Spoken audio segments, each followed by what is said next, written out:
The program I'd like to start off with is a short minute-long video.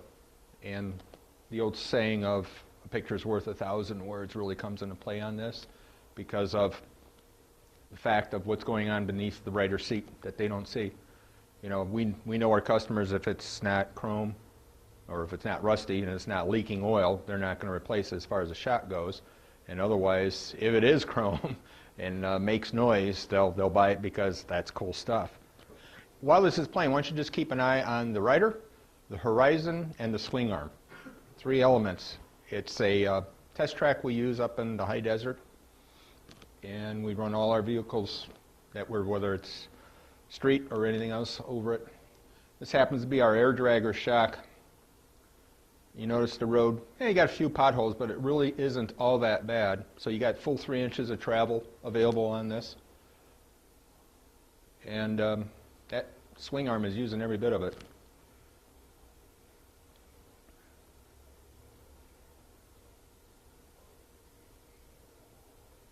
I guess the key part is notice how stable the guy in the saddle is when the swing arm is doing what it's doing. He'll be hitting a set of train tracks here pretty shortly.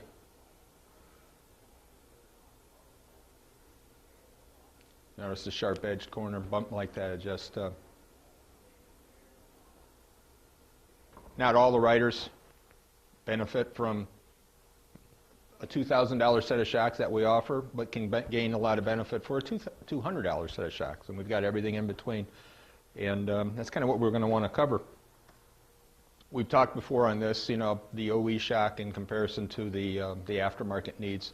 The OEs try to shoot for just getting the bike through warranty. That's any component on it, in hopes of getting it back into their franchise shop for a new replacement item, whatever it might be. And that's generally, for shocks, about 10,000 miles, which is also about the life expectancy on a tire, depending on the rider's, where he's riding, he or she, and tire pressures and all that. But what a great opportunity when that bike's coming in on the lift and it's worn, it's being replaced. On some models, you might even be pulling the shocks off to lower the swing arm and to pull the wheel out. So great opportunity to upgrade.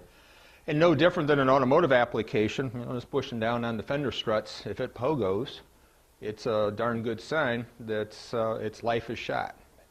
It's also a good sign if you keep adjusting the preload even on the stock unit and it still sags all the way down or still pogos. That the chances are very likely the gas is leaked out of the shock. Oil could have too, with no trace of it being gone, but it could be gone. So the spring is doing the work. I always like to pick on the franchises, and it's not just Harley. It's Honda, GM, Kawasaki, Suzuki, but it also applies to Ford, GM, and Chrysler as well. The stock shocks on that bagger, for example, are a very low-cost product. It's a damper tube, you know, with a few ounces of oil, some air pressure in there, and a little helper spring inside.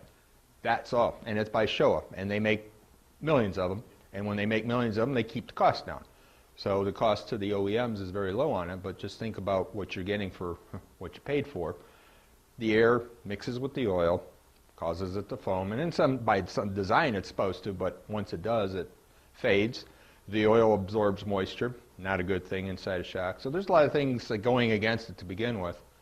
With ours, obviously all of our shock dampers are nitrogen gas charged, so it's an inert gas. It doesn't mix with the oil.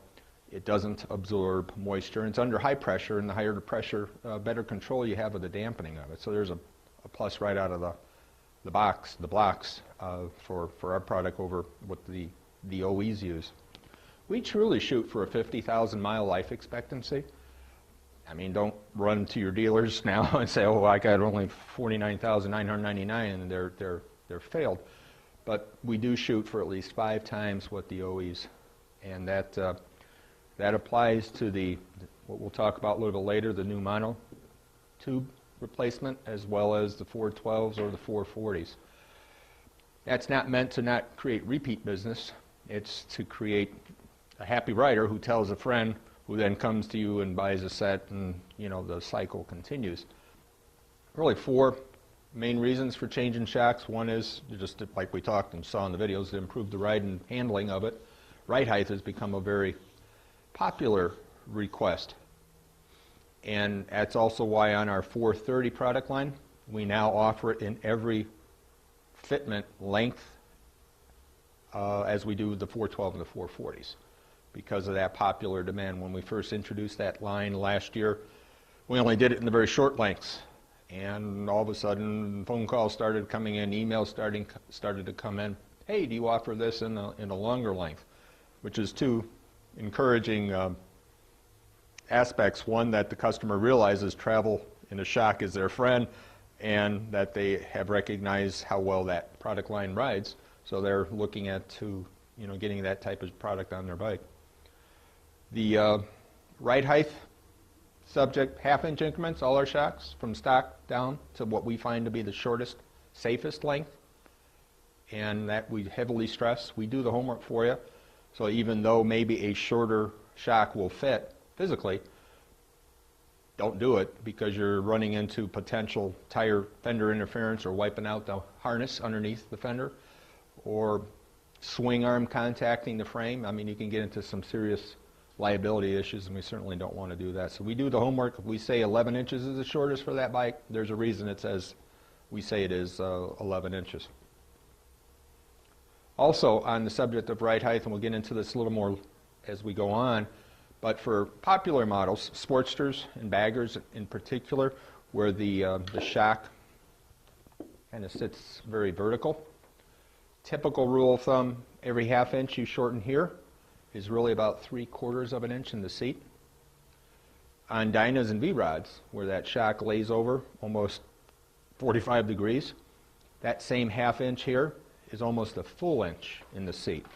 The reason I share that with you is one very important factor on this ride height. Customer comes into the shop and asks you or tells you, I need to lower my bike 2 inches. Well, they're always going to be thinking and talking to us saddle height. We always have to think and talk shock length. So that 2 inches in the saddle really means, in some cases, depending on the particular bike, only an inch shorter at the shock. And since we know travel's our friend, the more travel we can keep for them while getting the seat to a position that's comfortable for them, the better off their ride it's going to be.